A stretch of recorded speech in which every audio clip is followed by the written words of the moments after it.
വിനയേട്ടൻ ഞങ്ങളോട് ക്ഷമിക്കണം. അറിയാതെ ഞങ്ങൾ പരസ്പരം ഇഷ്ടപ്പെട്ടുപോയി. ഇനി വേറൊരാളുടെ കൂടെ ജീവിക്കാൻ പറ്റില്ല. അതാ ഞാനിവന്റെ കൂടെ ചാടിപ്പോന്നത്. കരഞ്ഞുകൊണ്ട് അവൾ വിനയന്റെ കാലിലേക്ക് വീഴുന്നതും നോക്കി ഇടിവെട്ടുകൊണ്ടതുപോലെ മഹി നിന്നു.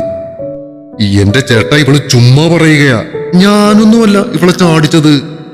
നിലത്തിരുന്ന് കണ്ണുകൾ പൊത്തി കരയുന്നവളുടെ നേരെ നോക്കി പല്ലെറുമിക്കൊണ്ട് മഹി പറഞ്ഞു. വെറുതെ പറയുക വിനയേട്ട.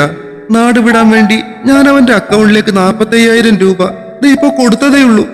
വേണേൽ അവന്റെ ഫോൺ എടുത്ത് നോക്ക്. അവളെ ഒളിച്ചോടാൻ സഹായിച്ചതിന് കൈക്കൂലി വാങ്ങിയെന്നെങ്ങാനും വീട്ടുകാരറിഞ്ഞാൽ പിന്നെ തന്റെ 16ന്റെ സദ്യ എല്ലാവരും കൂടി ആസ്വദിച്ചു വിഴുങ്ങുന്നത് വല്ല മരക്കൊമ്പിലും കാക്കയായിട്ടിരുന്ന് കാണേണ്ടി വരും.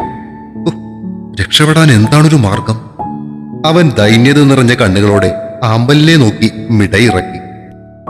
ഇനിയും ഈ വഴിയെ മഹിയുടെയും ആമ്പലിന്റെയും പ്രണയകഥ കേൾക്കുവാൻ ഇന്ന് തന്നെ ചാനൽ സബ്സ്ക്രൈബ് ചെയ്യൂ.